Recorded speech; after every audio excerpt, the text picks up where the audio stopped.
장입니다.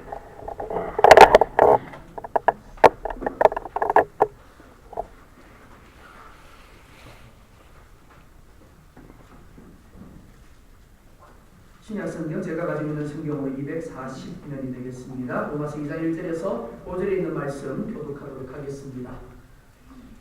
1절 제가 봅니다. 그러므로 남을 판단하는 사람아 누구를 막론하고 네가 핑계하지 못할 것은 남을 판단하는 것으로 네가 너를 정죄함이니 판단하는 네가 같은 일을 행함이니라.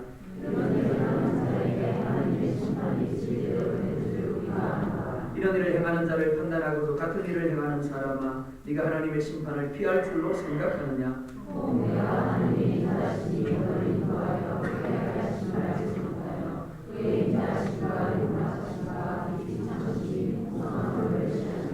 같이 봅니다. 다만 내 고집과 회개하지 아니한 마음을 따라 진노의 날에도 하나님의 의로우신 심판이 나타나는 그날에 이 말 진노를 내게 쌓는도다. 아멘. 기도하겠습니다. 하나님 이 시간 주의 말씀을 들으려고 합니다. 사람인 제가 전하지만 그러나 사람의 말이 아니라 하나님의 음성으로 듣게 해주십시오. 사도 바울이 감사합니다. 너희가 내가 전하는 그 말을 사람의 말로 듣지 아니하고 하나님의 말씀으로 들읍니다. 우리의 귀가 복되고 우리의 심령이 복되어져서 이 말씀 앞에 우리 자신을 내려놓고 더욱더 우리의 삶 가운데 하나님의 이름이 그 귀여움을 받고 하나님의 뜻이 이루어지며 하나님의 나라가 이 많은 역사를 경험하게 하여 주시옵소서. 우리 아버지 하나님 기도합니다. 이효석, 김다현 성도님 하나님이 뜻이 있어서 이 땅 가운데 보내셨고 아버지 하나님 오늘 함께 하나님 앞에 예배하게 하신 줄 믿습니다.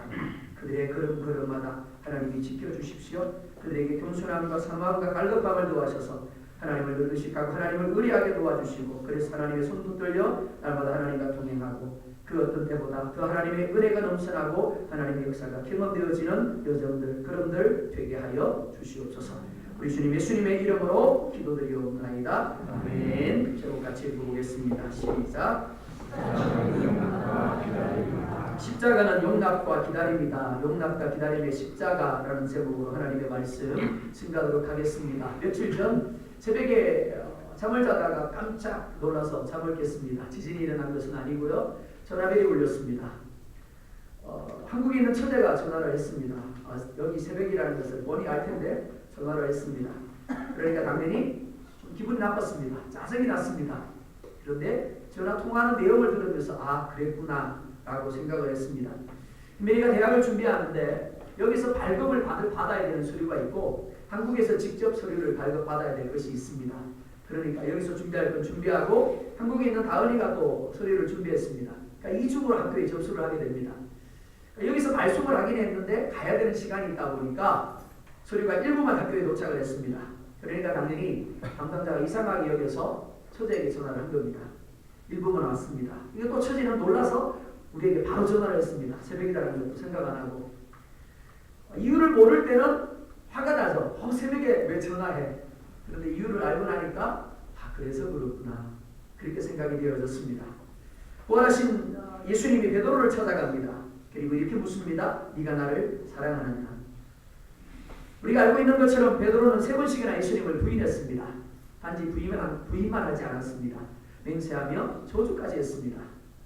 그러니까 당연히 예수님이 이렇게 말씀하셔야 맞습니다. 너 분명히 다른 사람들이 모두 나를 떠난다라고 할 때 너는 나를 떠나지 않겠다고 했지. 나와 함께 옥에 가겠다고 했지. 근데 어떻게 나를 그렇게 부인하고 어떻게 나를 그렇게 저주할 수가 있어?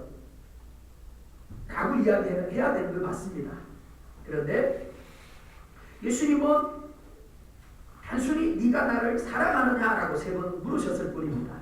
무슨 말인가 하면 예수님은 베드로가 저주하고 부인한 행동에 초점을 맞추지 않았다라는 겁니다. 네가 어떻게 그럴 수 있어가 아니라 그가 왜 그렇게 할 수밖에 없었는지 베드로가 가진 연약함과 베드로가 가진 작은 믿음에 초점을 맞추셨습니다. 그래서 어떻게 그럴 수 있어가 아니라 그럴 수밖에 없었겠네라고 반응하시며 이렇게 말씀하셨죠. 네가 나를 사랑하는 것을 안다. 하지만 너의 마음이 문제구나. 내 믿음이 연약한 것이 문제구나. 그리고는 내 양을 먹이라 라고 말씀을 합니다. 한번 생각해 볼까요? 만약 예수님이 베드로의 행동에 초점을 맞추었다면 어떻게 될까요? 그리고 그 순간에 베드로를 책망하고 베드로를 내어 쫓아버렸다면 어떨까요? 베드로는 예루살렘 교회의 지도자가 될 수 없었을 겁니다. 심지어 수많은 사람들에게 거룩한 영향을 끼치고 마침내 십자가에 거꾸로 못 박혀 죽는 순교자의 자리에 이를 수도 없었을 겁니다. 로마서는 두 가지를 말씀합니다. 첫째, 모든 사람이 죄인이다라고 말씀을 합니다. 그냥 죄인이 아닙니다. 전적 타락했고 전적 부패했고 전적 무능력한 죄인입니다. 그래서 로마서 3장 10절을 보면 의인은 없나니 하나도 없도다라고 말씀을 합니다. 단순히 의인이 없는 것이 아니라 깨닫는 자도 없고 찾는 자도 없다라고 말씀을 합니다. 선을 행할 만한 능력도 갖고 있지 않다라고 말씀을 합니다. 그러니까 우리에게서는 오직 악이 나올 뿐입니다. 100% 타락했고 100% 부패했고 100% 무능력합니다. 이것을 로마서가 우리 가운데 말씀합니다. 그러니까 로마서를 읽으면 읽을수록 우리 자신에 대해서 어떻게 된다고요? 절망할 수밖에 없는 겁니다. 좌절할 수밖에 없는 겁니다. 둘째, 이 죄인이 구원을 받는 길은 행위가 아니라 하나님이 주시는 선물인 믿음으로만 가능하다라고 말씀을 합니다. 로마서 1장 17절을 보면 이렇게 말씀을 합니다. 복음에는 하나님의 의가 나타나서 믿음으로 믿음에 이르게 하나니 기록된 바 오직 의인은 믿음으로 말미암아 살리라 함과 같으니라. 복음은 하나님의 계획을 말씀합니다. 복음은 예수 그리스도입니다. 사람이 무엇인가를 해서 하나님의 말씀에 들 수 있고 하나님이 정해놓은 조건을 충족할 수 있다면 굳이 예수님이 사람의 몸을 입고 이 땅에 오실 이유가 없었을 겁니다. 하지만 사람에게는 그럴 만한 능력이 없습니다. 따라서 하나님이 그 아들 예수 그리스도를 보내신 겁니다. 그리고 우리를 대신하여 우리의 이름표를 달고 십자가에서 죽게 하심으로 죄값을 지불하게 하신 겁니다. 그런데 이것이 끝이 아닙니다. 아무리 예수님이 우리의 죄값을 지불하셨다라고 해도 그것이 우리에게 적용이 되지 아니하면 예수님의 죽음은 아무런 의미가 없는 겁니다. 예수님이 십자가에서 제 죄값을 지불하신 것을 내 것이 되게 하는 것이 믿음입니다. 하지만 문제는 우리에게는 스스로 깨달을 만한 능력이 없다라는 겁니다. 깨닫지 못하니 믿을 수도 없습니다. 그래서 에베소서 2장 8절은 이렇게 말씀을 합니다. 너희는 그 은혜에 의하여 믿음으로 말미암아 구원을 받았으니 이것은 너희에게서 난 것이 아니요 하나님의 선물이라. 구원은 믿음으로 얻습니다. 그러나 우리에게는 믿을 만한 지혜도 믿을 만한 능력도 없습니다. 그래서 하나님이 우리 안에 믿음을 선물로 집어넣어 주셨습니다. 하나님이 창세전에 우리가 연약함에도 불구하고 죄인임에도 불구하고 원수임에도 불구하고 사랑으로 선택하셨습니다. 그리고 그 아들 예수 그리스도를 십자가에서 우리를 대신하여 죽게 하셨습니다. 그리고 그것을 우리의 것이 되게 하기 위하여 은혜로 믿음을 선물로 우리 가운데 주신 겁니다. 우리가 오늘 우리가 하나님을 믿고 있다라면 그리고 예수님이 우리를 대신하여 십자가에 죽었다라는 사실을 믿고 있다라면 우리는 이미 뭘 받았다고요? 은혜를 받은 겁니다. 하나님으로부터 선물을 받은 존재인 겁니다. 에베소서 2장 1절은 말씀합니다. 그는 허물과 죄로 죽었던 너희를 살리셨도다. 죽은 존재입니다. 스스로 아무것도 할 수 없는 존재입니다. 무덤에서 그냥 갇혀 있을 수밖에 없던 존재. 근데 그 존재를 무덤을 열고 일으켜 끄고 살리신 겁니다. 그게 구원이에요. 이것이 복음입니다. 우리가 여기서 생각해야 될 것이 무엇이가 하면 그렇다면 하나님이 왜 그렇게 자기 아들을 십자가에 내어놓으면서까지 우리를 구원하시려 했는가 하는 겁니다.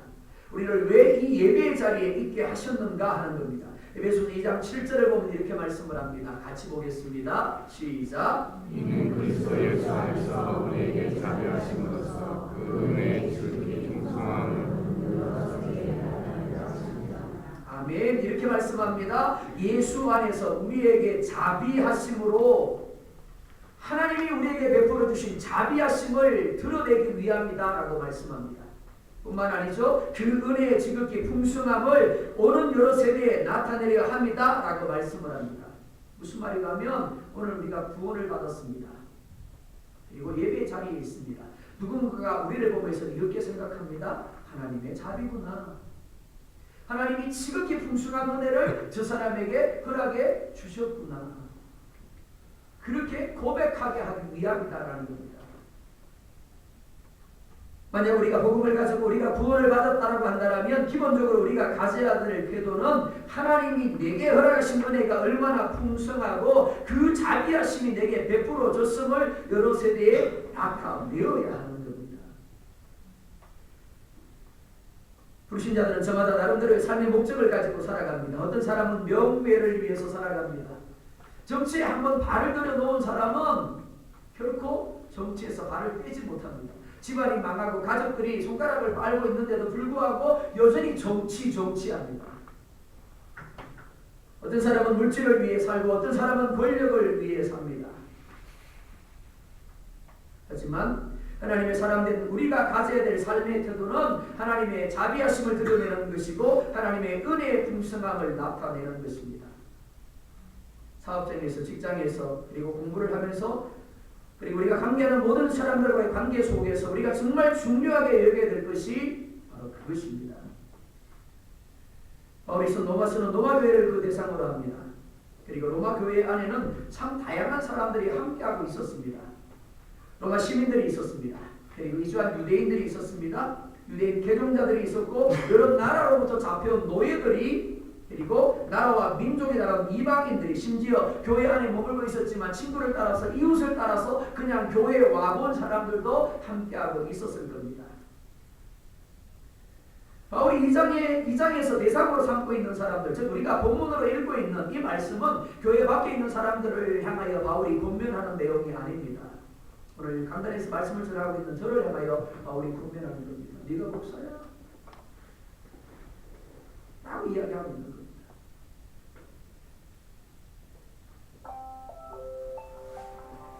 자기 자신을 구원받았다고 여기는, 어렵다고 여기는 사람들이 바로 대상입니다. 특별히 자신의 어떤 행위를 근거로 자기 자신은 다른 사람보다 낫다라고 여기는 사람들입니다.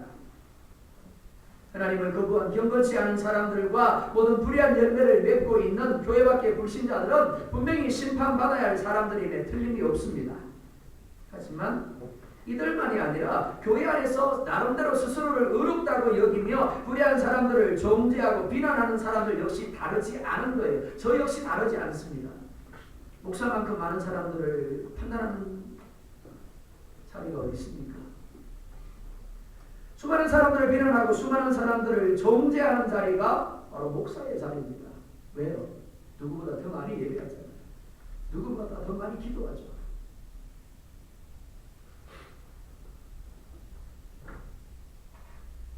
바로 그런 사람을 향해 사도 바울이 권면하고 있는 겁니다. 바울이 지적하는 그리스도인들이 경계해야 될 첫 번째 죄는 무엇입니까? 1절을 보면 이렇게 말씀을 합니다. 같이 볼까요? 시작.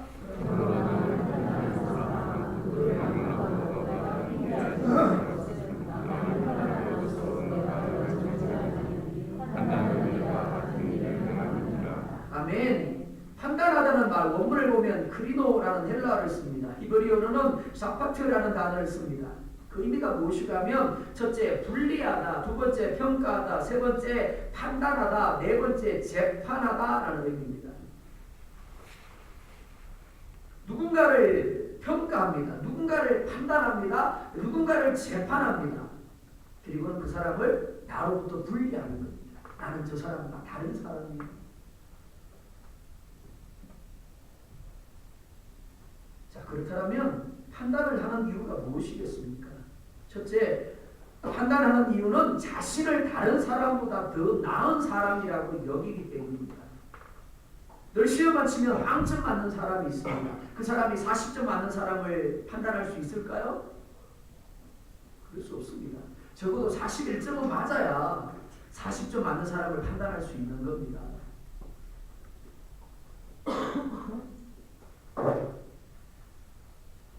그러니까 누군가가 판단을 하고 있다고 한다면 그 사람의 내면에는 적어도 그 사람보다 나는 나은 사람이야, 나는 저 사람이 못하는 것을 하고 있어 라는 생각이 있는 겁니다. 법을 심판하는 직분을 맡은 이들을 가리켜서 우리는 판사로 부릅니다. 그리고 검사로 부르죠. 검사가 막 몰아세웁니다. 그리고는 구형을 합니다. 재판은 그 모든 것들을 듣고 재판장인 판사는 이렇게 말합니다. 당신은 징역 몇 년입니다. 당신은 사형입니다. 그런데 우리가 오해하지 말아야 될 것이 무엇인가 하면 그 판사가 그 검사가 죄가 없기 때문에 죄인들을 판단하는 것이 아니다라는 겁니다. 단지 자기에게 검사라는 직분이 주어졌고 자기 자신에게 판사라는 직분이 주어졌기 때문에 판단해야 되는 겁니다. 그들 앞에 서 있는 죄인과 판사와 검사가 다른 것이 무엇입니까? 죄인은 그 죄가 드러났다는 것이고 판사와 검사는 그 죄가 감추어져 있다는 겁니다. 이는 목회자도 마찬가지입니다. 제가 여러분들보다 더 어려울 거예요. 제가 여러분들보다 하나님 앞에 더 기쁨이 되고 있을까요? 아니요. 지금 감추어진 모습들을 다 드러내고 하나님 앞에 심판을 받는다라고 한다면 오히려 여러분들보다 더 더러운 게 저예요. 감히 이 자리에 설 수 없는 죄인이 바로 저 자신입니다. 그러니까 여러분들을 향하여 이렇게 해야 됩니다. 저렇게 해야 됩니다. 하나님이 이렇게 하라고 합니다. 라고 할 수 없는 존재가 바로 저예요. 성경 공부하면서 제가 그런 이야기를 했어요. 목회를 내려놓고 싶다. 두 가지 이유. 그 첫 번째 이유가 바로 저 자신에 대한 실망이에요. 목회자라는 이름을 가지고 있는데 저보다 여러분들 앞에서 여러분들 향하여 이렇게 해야 됩니다. 저렇게 해야 됩니다. 라고 말할 수 있는 그런 삶을 보여줘야 되는데 그렇지 못합니다. 세상과 그 안으로 미치고 한장하는 겁니다. 그리고는 뭘 볼까요? 오늘 자리가 텅텅 비어있죠. 이 모습을 보면서 제가 무슨 생각을 할까요? 하나님 왜 저 같은 인간을 여기 세우셨습니까? 말 한마디 하면 벼락이 말 한마디 하면 하늘물이 열리고 말 한마디 하면 하나님의 역사가 끌어와지는 그런 목회자를 세우셨으면 적어도 그런 목회자가 이 교회에 있다라고 한다면 이렇게 하겠냐고.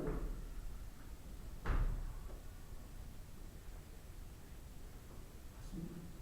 제가 부족하고 제가 본을 보여주지 못하기 때문에 그래서 기도합니다. 하나님 성숙하게 더 배우시게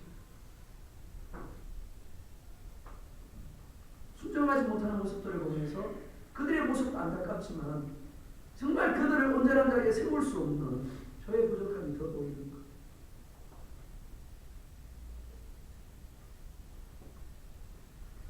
교회 안에 참 많은 직분자들이 있습니다. 교사와 전문팀과 주방공사하는 분들이 있습니다. 매주일마다 물에 손을 담그고 수고합니다. 남들보다 일찍 나와서 음식을 준비합니다. 그렇게 수고하고 봉사해도 어떤 대가가 주어지지 않습니다. 하지만 주님 한 번 보고 정말 열심히 합니다. 어제도 우리 아동부 교사들이 얼마나 열심히 준비하고 얼마나 수고하는지 새삼 깨달았습니다. 아이들이 정말 행복한 시간을, 정말 기뻐하는 시간을 가졌습니다. 그들이 열심히 우리 교회를 온전하게 하고 그들이 열심히 하나님이 기뻐하는 교회로 세워가게 하시는 줄 믿습니다. 그런데 봉사하다 보면 생각한 대로 되지 않을 때가 있습니다. 더 열심히 하고 싶은데, 더 기도하고 싶은데, 더 헌신하고 싶은데 뜻대로 되지 않을 때가 있습니다. 열심히 하고 싶은데 바쁜 삶의 시간들 때문에 더 많은 시간을 들이지 못하고 자기 관리를 해야 하는데 뜻대로 되지 않을 때가 있습니다. 어느 집사님이 그래요. 목사님 저도 새벽기도 하고 싶어요. 근데 눈 뜨보면 새벽기도 시간이 지났어요. 공감하실 겁니다. 많은 분들이 그래요. 마음으로는 하고 싶은데 안 되는 거예요. 몸이 안 따라줘요.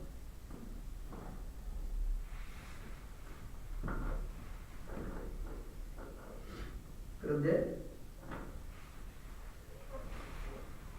그때 한 소리가 내 귀에 딱 들립니다. 어느 예화에 이런 예화가 있었죠. 어느 날 주일 아침에 엄마와 아들이 이런 이야기를 합니다. 엄마 나오면 교회 안 갈래요. 왜 그럽니까? 그때 이렇게 얘기합니다. 오늘도 보나마나 찬양대가 화음이 안 되는 음정도 안 맞는 찬양을 할 거고 오늘도 기도는 창세기부터 요한계시록까지 갈 거고 오늘도 성도들은 말씀이 전해지는 시간에 비몽사몽간에 여기가 천국인지 땅인지 분간하지 못하고 말씀을 들을 거고 이런저런 이유로 나 오늘 교회 안 갈랍니다. 그랬더니 어머니가 이렇게 얘기합니다. 담임 목사님 네가 안 가면 누가 설교해?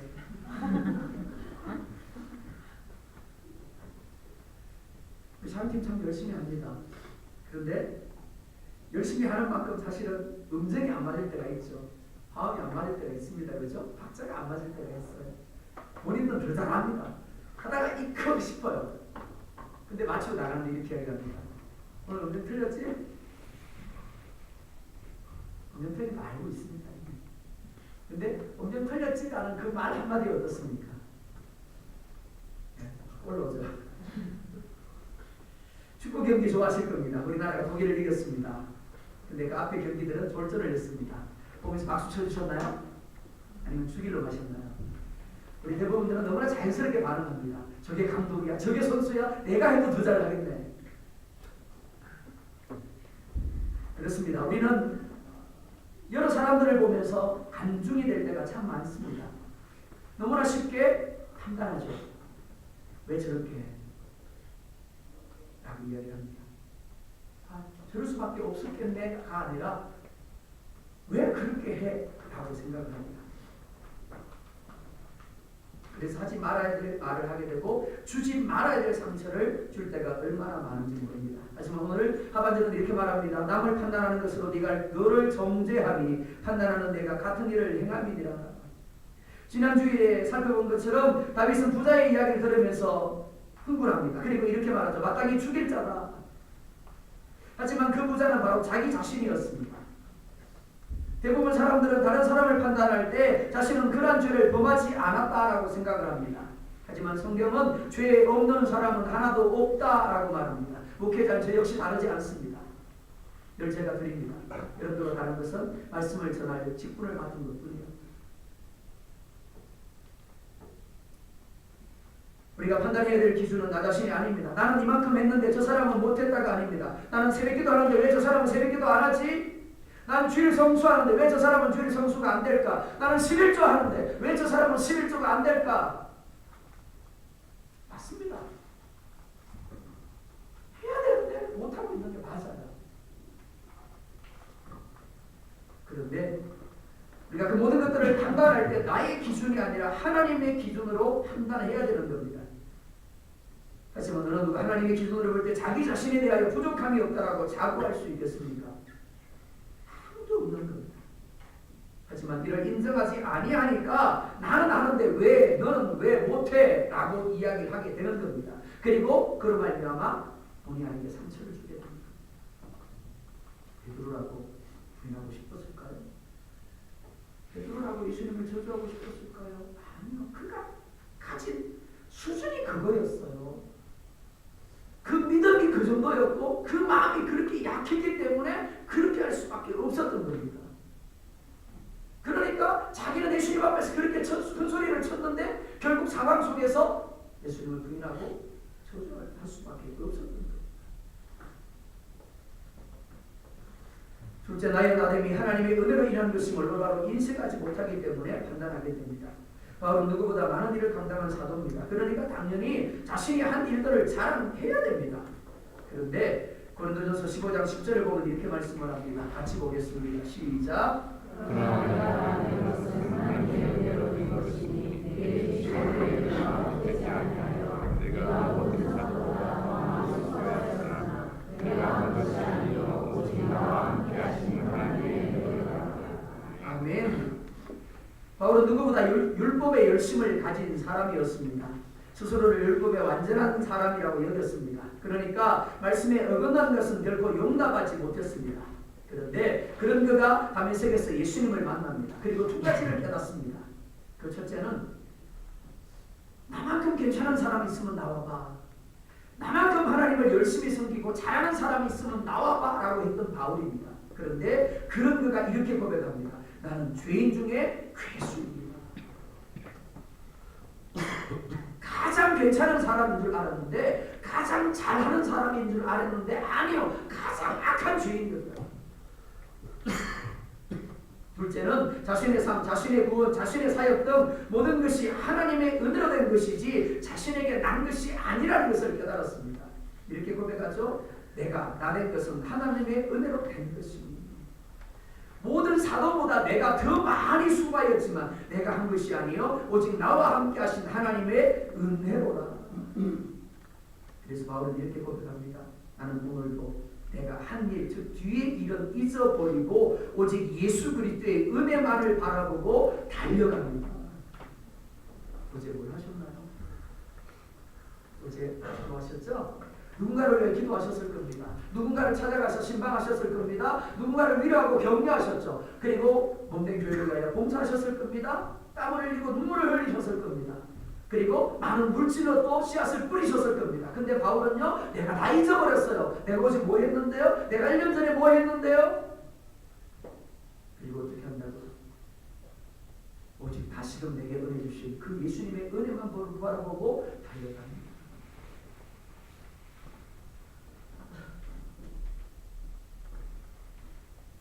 우리가 다른 곳에 가지 아니하고 예배 자리에 있음이 은혜입니다. 어떻게 그럴 수 있습니까? 내가 잘난 것이 아니라 하나님이 은혜 주시니까 가능한 겁니다. 하나님이 그럴 만한 믿음을 주시니까 가능한 겁니다. 하나님이 은혜 주시니까 깨닫고 하나님이 믿음 주시니까 순종함으로 말미암아 오늘 이 예배 자리에 나와 있는 겁니다. 새벽 기도할 믿음을 주시고 11조할 믿음을 주시니까 하는 겁니다. 이게 뭐라고요? 은혜예요. 누군가는 하지 못하고 있는데 내게는 하나님이 할 수 있도록 하셨으니까 그게 은혜예요. 그런데 문제가 뭐라고요? 다른 사람보다 특별한 은혜를 내가 받았는데 그 은혜로 말미암아 하나님의 영광을 드러내고 하나님을 기쁘시게 하는 것이 아니라 오히려 그 은혜를 받았기 때문에 그 은혜 때문에 남을 판단하게 되더라는 겁니다. 십자가는 단지 하나님과의 관계 회복만을 목적으로 하지 않습니다. 동시에 사람과의 관계 회복을 목적으로 합니다. 은혜에 대한 깨달음은 자신에 대해서만이 아니라 다른 사람에 대해서도 은혜를 적용하게 합니다. 오늘 제목이 뭐라고요? 제목 뭐라고 그랬죠? 십자가는 그렇습니다. 예수 그리스도의 십자가로 말미암아 내가 용납을 받고 예수 그리스도의 십자가로 말미암아 하나님이 나를 기다려 주시는 것처럼 내가 내 옆에 내가 누군가를 향하여 어떻게 한다고요? 용납하는 것. 기다려 주는 거예요.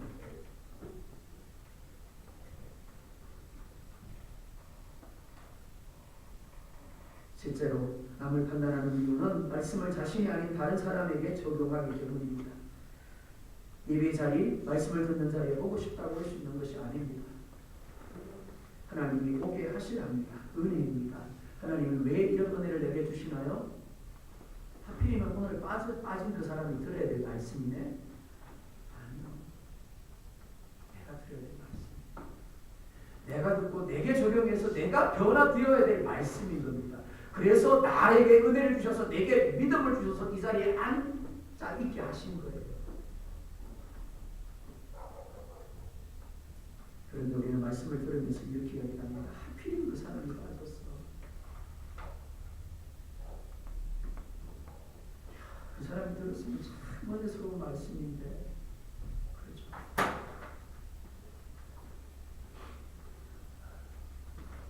다른 사람이 문제를 보고 있으니까 그 문제가 바로 나의 문제입니다. 다른 사람의 연약함을 보고 계십니까? 똑같은 일은 아니지만 동일한 연약함이 내게 있습니다. 다윗이 적용하지 못한 문제가 바로 거기에 있었습니다. 유다를 비롯한 형제들이 적용하지 못한 이유가 바로 여기에 있었습니다. 나는 그 일은 안 했는데요? 맞습니다. 여러분은 그 일은 안 하고 있어요. 근데 나머지 문제가 여전히 연약함을 가지고 있는 거예요.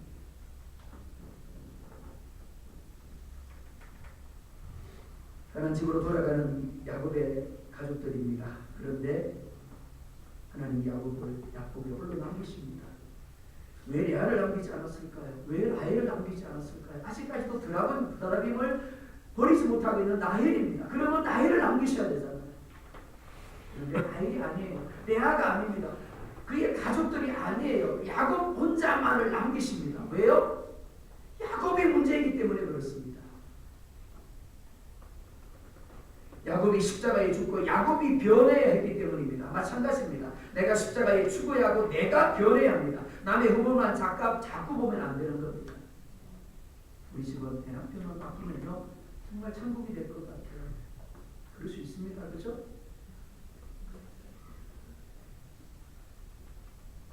우리 교회는 저 사람은 변화되면 참 좋은 교회일 텐데 그럴 수 있습니다. 근데 아니에요. 나 자신의 눈을 보아야 하는 겁니다. 남편, 아내, 자식들, 부모, 동생 그 누군가가 문제일 수 있습니다. 그러나 하나님은 그들의 허물을 그들의 연약함을 판단을 하지 말고 나 자신의 연약함과 나 자신의 허물과 나 자신의 문제를 판단하고 책망하라고 말씀하는 겁니다. 하나님 저 사람 바꿔주세요가 아니라 하나님 나를 바꿔주세요. 그렇게 기도하라는 거예요. 그렇게 부르라는 거예요. 이것이 은혜 받은 자, 말씀을 듣는 자가 가져야 될 태도인 겁니다. 소금은 결코 배추를 탓하지 않습니다. 한번 물어볼까요? 김치 담아보셨죠? 한 번도 안 담가보셨어요? 김치 담글 때 제일 먼저 뭐 넣으세요? 배추를 씻고 소금을 넣으시죠. 근데 풀이 안 죽어요. 그 배추 탓하시나요? 이놈의 배추는 어떻게 된 배추가 소금을 넣었는데도 풀이 안 죽어? 그러시나요? 어떻게 하시죠? 소금을 더 넣습니다. 그렇죠? 소금을 더 넣으면 소금이 녹으면서 배추가 죽습니다. 그렇습니다. 소금은 결코 배추를 탓하지 않습니다. 단지 녹을 뿐입니다. 그리고 짠맛을 내므로 맛있는 김치를 만들어냅니다. 만나는 가정, 만나는 사업장, 만나는 직장, 만나는 교회가 되는 비결은 다른 사람의 변화에 있지 않습니다. 내가 말씀을 내게 적용함으로 내가 죽고 내가 변하고 내가 짠맛을 내가 내면 되는 겁니다. 그러니까 누가 문제예요? 이 자리에 서 있는 제가 문제예요. 제가 변화되면 내가 변화되면 다른 사람도 그 짠맛 때문에 변화가 되어지는 겁니다. 한번 생각해 볼까요? 녹지 않는 돌을 배추에 뿌리면 어떻게 될까요? 배추가 상하게 됩니다. 마찬가지입니다. 하나님 말씀을 들으면서 그 말씀을 내게 적용하지 아니하고 다른 사람에게 적용하게 되면 내가 상할 뿐만 아니라 다른 사람도 상할 수밖에 없는 겁니다. 그러니까 하나님의 말씀은 내게 적용해야 합니다. 그리고 녹아야 합니다. 짠맛을 내야 합니다. 그러면 내가 판단하는 그 사람도 내가 염려하는 그 사람도 누가요? 하나님이 변화되게 만드시고 하나님이 온전하게 하시는 겁니다.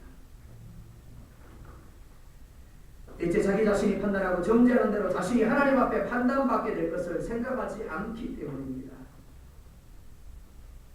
3절을 보면 이렇게 말씀을 합니다. 같이 볼까요? 시작. 이런 일을 행하는 자를 판단하고도 같은 일을 행하는 사람은 너가 하나님의 심판을 피할 줄로 생각하느냐. 마태복음 7장 1절과 2절을 보면 이렇게 말씀을 합니다. 비판을 받지 아니하거든 비판하지 말라. 너희가 비판하는 그 비판으로 너희가 비판을 받을 것이요 너희가 헤아리는 그 헤아림으로 너희가 헤아림을 받을 것이니라. 한국 사람들은 전통적으로 불교 문화에 익숙해져 있습니다. 그 불교 문화가 사단의 문화예요. 기독교인이 되고 난 이후에도 그 불교 문화가 우리 가운데서 오늘이 없어지지 않습니다. 그러다 보니까 몇 사람이 모이면 당연히 뭐 하더라고요. 당연히 비판합니다. 제가 예를 들었죠? 자, 여자 세 분이 모였습니다. 한참 재밌게 이야기 나눕니다. 깔깔깔 꼬꼬꼬. 그러다가 한 사람이 나 잠깐만 나 화장실 갔다 올게 그러고 갑니다. 그럼 그 순간에 주제가 갑자기 바뀌어버려요. 누구로요? 화장실에 간 사람으로. 제발이야. 그러면서 이야기 시작하죠. 그리고 그 사람이 오게 되면 언제 그랬느냐는 듯이 안색이 딱 바뀌죠. 자, 나머지 두 사람은 아무리 속인이 마려도 화장실에 갈 수가 없습니다. 가게 되면 곧바로 내가 주인공이 될 것을 알기 때문입니다. 우리 한국 속담에 발 없는 말이 저리를 간다 그러죠. 아니 땡굴뚝이 연기 나겠느냐 라고 이야기합니다. 맞습니다. 불을 띄워야 연기가 나는 겁니다. 그렇죠? 뭔가 이유가 있기 때문에 말이 있는 겁니다. 하지만 기독교인은 달라야 되는 겁니다. 어떻게 달라야 될까요? 누군가의 문제를 받습니다. 누군가의 연약함을 받습니다. 그때 어떻게 하라고요? 기도하라고 말씀하시죠. 아무개가 그랬대. 그건요, 교회 밖에 사람들이 누구나 할 수 있는 겁니다. 그 판단은 너무나 쉽습니다. 왜 저렇게 했대? 라고 말하는 것은 너무 쉬워요. 왜? 우리 안에 있는 죄악의 본성이 시키는 대로 하는 것이기 때문에 전혀 어렵지 않아요. 그러나 그 본성을 거스려서 그럴 수밖에 없었겠네요. 아직까지 믿음이 연약하니까, 아직까지 그 마음이 약하니까 그럴 수밖에 없었겠네. 그리고 기도해 주는 것은 누구만 할 수 있다고요? 기독교인만. 성령을 그 안에 모신 여러분들도 할 수 있는 겁니다. 여러분들만 하셔야 되는 겁니다. 우리는 얼마든지 누군가를 판단할 수 있고 누군가를 비난할 수 있습니다. 판단과 비난이 아니라도 얼마든지 우리는 누군가의 문제를 이야기할 수 있습니다. 하지만 우리의 판단, 우리의 말, 우리의 비난은 하나님에 의해서 동일하게 판단을 받습니다. 즉 우리의 판단과 우리의 비난이 하늘 법정에서 재판을 받게 되는 겁니다. 우리 중 누구도 자신의 의로움을 자랑할 수 없습니다. 단지 자랑하고자 한다면 우리에게 베풀으신 하나님의 은혜만 자랑해야 하는 겁니다. 하지만 우리는 누더기와 같은 우리의 행위를 자꾸만 자랑하려고 합니다. 그리고 비교하죠. 그래서 상처를 주고 그래서 실족하게 하기도 합니다. 여러분들의 말이 틀린 것이 아닙니다. 맞습니다. 잘못된 것 맞습니다. 가르쳐야 됩니다. 성경은 우리에게 가르치지 말라고 이야기하고 있지 않습니다. 그러나 판단하라고는 말하고 있지 않습니다. 누군가의 이야기를 소문이 되기 위해서 흘려보내라고 말하고 있지 않습니다. 단지 긍휼히 여기는 자를 하나님이 긍휼히 여길 것이다. 우리가 긍휼히 여길 때 하나님 우리를 긍휼히 여기실 것이라고 말씀합니다. 왜요? 그가 가지고 있는 연약함을 우리도 가지고 있고 그가 가지고 있는 믿음의 불완전함을 우리도 동일하게 가지고 있기 때문에 우리도 언젠가는 목사님이 그랬대요. 아, 그래요? 목사님이 어떻게 그럴 수 있죠? 집사님이 그랬대요. 어떻게 집사님이 그럴 수 있죠? 그런 예상이 되는 겁니다.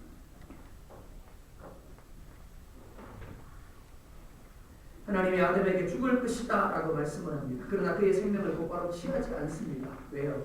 하나님이 우리가 죄를 범할 때마다 곧바로 징계하지 않는 이유가 무엇입니까? 4절 보면 이렇게 말씀을 합니다. 내가 하나님의 인자하심이 너를 인도하여 그에게 하게 하심을 알지 못하여 그의 인자하심과 용납하심과 길이 참으심이 풍성함을 멸시하느냐. 아무개 집사님이 망했대요. 아무개 집사님이 부도 맞았대요. 아무개 자식이 떨어졌대네. 아이고 그 집사님 뭔가 하나님 앞에 잘못했는 모양이네.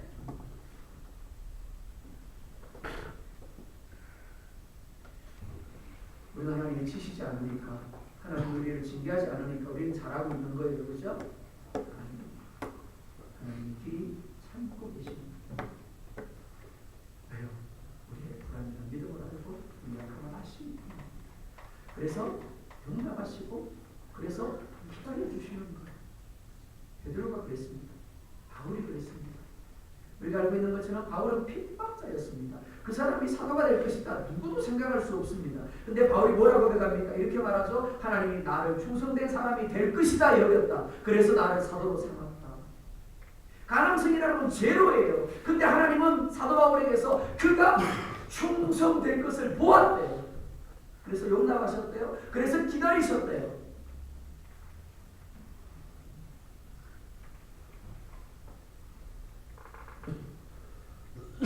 우리가 누군가를 판단하고 누군가를 비판하고 누군가의 허물을 이야기할 때 하나님도 동일하게 그 대상을 보고 계세요. 근데 우리와 좀 다릅니다. 어떻게 해요? 용납하고 계세요. 참고 계세요. 기다리고 계시는 겁니다. 왜요? 알기 때문에.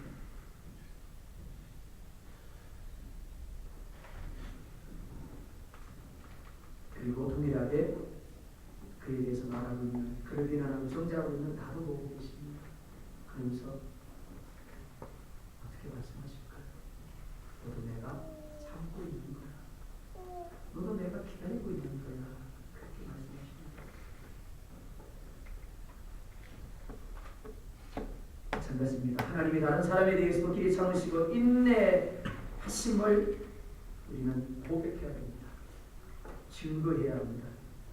나만이 아니라 그 사람에게도 동일하게 하나님이 용납하시고 그에 대해서도 하나님이 참고 기다리시는구나.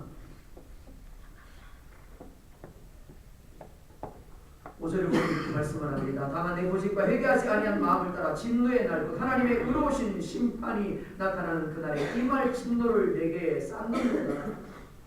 우리는 하나님을 믿습니다. 하지만 여전히 죄도 짓고 있습니다. 그러니까 멸망받아 마땅합니다. 하지만 우리 예수님을 믿습니다. 즉 예수 그리스도의 희생과 긍휼과 사랑을 믿습니다. 그렇기 때문에 예배자리에 나올 때마다 회개합니다. 그리고 용서를 확신하며 돌아가죠. 이는 다른 사람도 마찬가지입니다. 내가 회개하면, 내가 하나님을 향하여 용서를 구하면 하나님이 나의 기도를 들으시고 용서하실 것이다. 마찬가지로 내게 적용되는 그 은혜가, 내게 적용되는 그 자비의 법칙이 누구에게든 다른 사람에게도 동일하게 적용이 되어져야 되는 겁니다. 이것이 마태복음 18장에 나오는 1만 달란트와 100데나리온 빚진 자의 비유입니다. 하나님의 용서를 진정으로 경험했다라면, 하나님의 용납과 하나님의 기다리심을 경험했다라면 이제 나도 동일하게 그를 용납하고 그에 대하여 기다려 주어야 합니다. 예수님이 십자가상에서 영원히 돌아가시기 전에 두 가지를 하나님을 향하여 기도합니다. 이렇게 말씀하죠. 엘리 엘리 라마 사박다니, 하나님이여 하나님이여 어찌하여 나를 이 고통의 자리에 버려두십니까? 그런데 영원히 돌아가시기 전에 이렇게 기도합니다. 아버지여 저들의 죄를 사하여 주십시오. 저들은 저들의 하는 것을 알지 못합니다. 자신을 십자가에 못 박은 이들입니다. 그러니까 그들을 저주하고 그들을 향하여 분을 내어야 맞습니다. 하지만 주님은 오히려 그들의 죄를 사하여 달라고 기도하십니다. 왜요? 그들에게는 자신들의 죄를 깨달을 만한 믿음이 없었기 때문입니다. 그들의 문제가 무엇인가를 어떻게 그럴 수 있어가 아니라 그래서 그랬구나.